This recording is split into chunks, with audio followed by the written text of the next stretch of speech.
अथ उपमान परिच्छेदः। उपमान निरूपणम्। उपमितिकरणमुपमानं संज्ञा संगी संबंधज्ञान उपमानमिति। तत्करणं सादृशज्ञानम् अतिदेशवाक्यार्थ स्मरणं मन्वन्तरव्यापारः। तथा ही कश्चित् गवय पदार्थं जानन कुतश्चित् कारण पुरुषात् गोसदृशो गवयः इति श्रुत्वा वनं गतो गो सदृश्यपिण्डं पश्यन् वाक्यर्थः स्मरति। तदनन्तरं मशौ गवय शब्दवाच्य इतिमुपनीति इति उपमान इति उच्यते इति तर्कसंग्रहे उपमान परिच्छेदः। उपमिति के कारण असाधारण कारण को उपमान कहते हैं। संज्ञा पद और संगी पदार्थ के संबद्ध ज्ञान को उपमिति कहते हैं। उपमिति का कारण सादृश्य ज्ञान होता है। अतिदेश वाक्य स्मरण अवान्तर व्यापार है। जैसे कि गवय संबंध से जिस वस्तु का ज्ञान होता है उसे न जानने वाला व्यक्ति कभी किसी व्यक्ति के मुख से गवय गो के सदृश होता है, यह वाक्य सुनकर कभी वन को जाती है और गौ के सदृश किसी प्राणी को देखता हुआ उक्त वाक्यार्थ का स्मरण करता है। उसके बाद उसे उपमिति ज्ञान हो जाता है कि यह गवय शब्द के से कहा जाने के वाला प्राणी है। और इस प्रत्यक्ष और अनुमान की तरह उपमान भी यथार्थ ज्ञान प्रमा ही है। अब क्रम प्राप्त उपमान का लक्षण बता रहे हैं। उपमितिकरणम्। उपमिति नामक यथार्थ अनुभव का जो कारण अर्थात असाधारण कारण उसे उपमान प्रमाण कहते हैं। तात्पर्य यह हुआ कि जिस तरह से प्रत्यक्ष नामक यथार्थ अनुभव का प्रत्यक्ष ही प्रमाण है और अनुमिति नामक यथार्थ ज्ञान के द्वारा अनुमान प्रमाण है, उसी तरह उपमिति नामक यथार्थ अनुभव के लिए उपमान नामक प्रमाण होता है। अतः उपमान का लक्षण किया गया है कि उपमिति का कारण उपमान होता है। यदि उपमान का लक्षण में मिति शब्द न रहकर केवल उपकरणम अनुमानम, जो उपकरण है वही अनुमान है, इतना ही लक्षण किया जाए तो छिद्रादि के कारण कुठार आदि में अतिव्याप्ति होने लगता है। अर्थात छिद्रारूप कार्य के प्रति जो उपकरण होता कारण है उसे उपमान कहा जाने लगता, क्योंकि छिद्रा आदि क्रिया में कुठार कुल्हाड़ी उपकरण साधन होते हैं। अतः उस अतिव्याप्ति के कारण के लिए लक्षण में मिति शब्द को भी जोड़ा गया है। यदि उप शब्द को हटाकर केवल मितेकरण उपमानम मान का जो कारण है वह उपमान है, इतना ही लक्षण किया जाए तो प्रत्यक्ष अनुमान में अतिव्याप्ति होने लगती। अर्थात उपमान का लक्षण प्रत्यक्ष और अनुमान में चला जाता, क्योंकि मिति यानी मान जो प्रत्यक्ष अनुमान भी है, प्रत्यक्ष आदि में अतिव्याप्ति न हो, इसलिए लक्षण में उप शब्द को भी जोड़ा गया है। अतः जो उपमिति का कारण है वही अनुमान हो जाएगा, केवल मिति का कारण नहीं, केवल उपकरण भी नहीं होता। अब उपमिति नामक यथार्थ अनुभव यथार्थ ज्ञान का लक्षण बता रहे हैं कि संज्ञा संगी संज्ञा और संगी के संबंध ज्ञान ही उपमान नामक यथार्थ अनुभव है। और संज्ञा है नाम और संगी है नामी, अर्थात उस नाम वाली वस्तु। संज्ञा और संगी का जो संबंध ज्ञान है, अर्थात वाच्य वाचक भाव रूप संबंध ज्ञान, उसे उपमिति कहा जाता है। और उपमिति ही उपमान प्रमाण का फल है।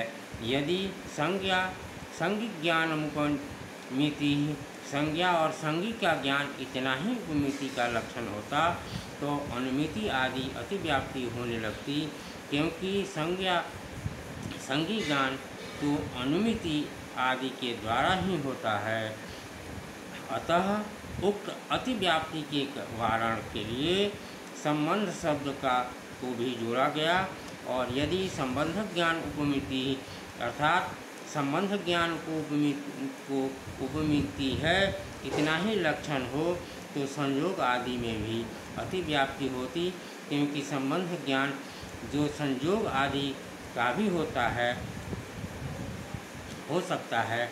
अतः उक्त अतिव्याप्ति दोष के कारण संज्ञा संगी पद का निवेश किया गया है। उस उपमिति किस तरह की से होता है, इस जिज्ञासा की शांति के लिए कहते हैं कि तत्करणम सादृश ज्ञानम, अर्थात उपमान का कारण सादृश्य ज्ञान ही है।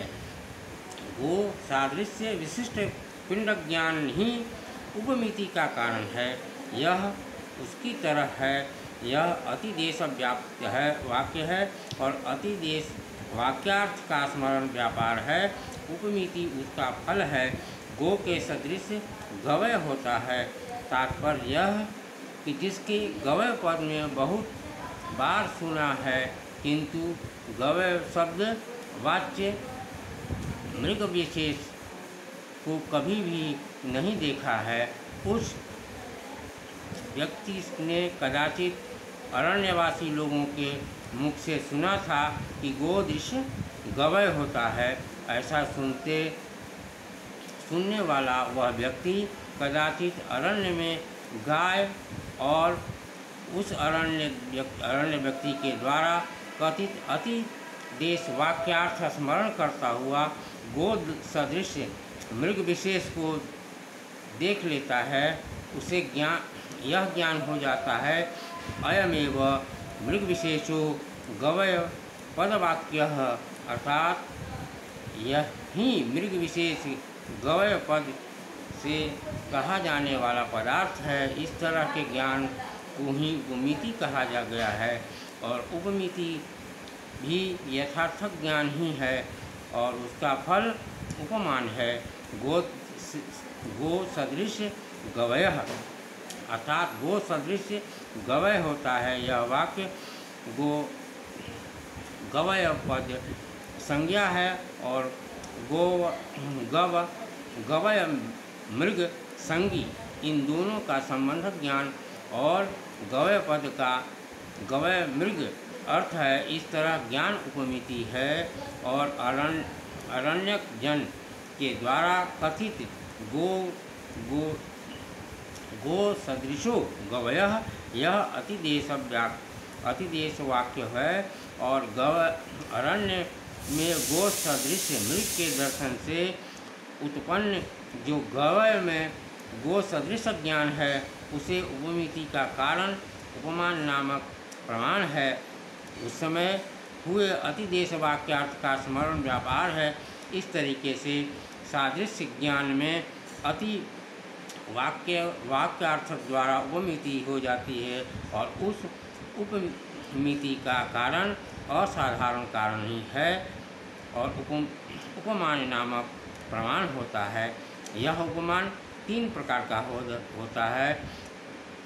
सादृश्य विशिष्ट पिंड ज्ञान पहला, दूसरा है असाधारण धर्म विशिष्ट पिंड ज्ञान और तीसरा वैधम्य विशिष्ट पिंड ज्ञान। अर्थात इन्हें इस तरह से भी कहा जाता है कि सदृश्य ज्ञान पहला, दूसरा असाधारण धर्म ज्ञान और तीसरा वैधम्य ज्ञान सदृश ज्ञान अर्थात सदृश विशिष्ट पिंड ज्ञान के विषय में मूल में ही कहा गया है कि गो सदृशो गवय। असाधारण धर्म ज्ञान के द्वारा असाधारण धर्म विशिष्ट पिंड ज्ञान वह है जैसे कि खड्ग मृग कैसा होता है। इस तरह पूछने पर नासिका के पास एक सिंह जिसका है और उसकी आकृति हाथी की तरह है, उसे खड्ग मृग कहा गया है और खड्ग मृग के असाधारण चिन्हों के द्वारा उसे बताया जा रहा है। किसी व्यक्ति से खड्ग मृग के विषय में इस तरह से सुनने के बाद बोधा को इस तरह से पिंड को देखने से के बाद वह अति देश वाक्यार्थ का स्मरण करता है और उसके बाद उसे खड्ग मृग में यह खड्ग मृग पद वाक्य है और इस तरह उपमिति अर्थात यथार्थक ज्ञान हो जाता है। नासिका के पास स्थित एक श्रृंग ही असाधारण धर्म है और यही कारण है तादृश धर्म विशिष्ट पिंड ज्ञान उस व्यक्ति को ही हो जाता है। और वैधर्म ज्ञान या वैधर्म्य विशिष्ट पिंड ज्ञान वह है जैसे कि किसी ने पूछा कि उष्ठ कीदृश कीदृगे अर्थात ऊँट कैसा है। तब संयोग ने समझाया कि कोई घोड़ा आदि की तरह होता है किंतु उसके पीठ समान नहीं होते हैं और गला पतला होता है, शरीर ऊंचा होता है। कालांतर में इस तरह पिंड दर्शन से उसे वैधर्म विशिष्ट पिंड ज्ञान होता है कि घोड़े की तरह होते हुए भी घोड़े से बहुत वैधर्म्य वाला है और इस तरह अतिदेश वाक्य अर्थ स्मरण से होता है और इसे निश्चित कर लेता है। यह पिंड का उष्ठपद वाक्य है और इस तरह का ज्ञान उपमिति ज्ञान है। इति तर्कसंग्रह उपमान परिच्छेद पूर्णम।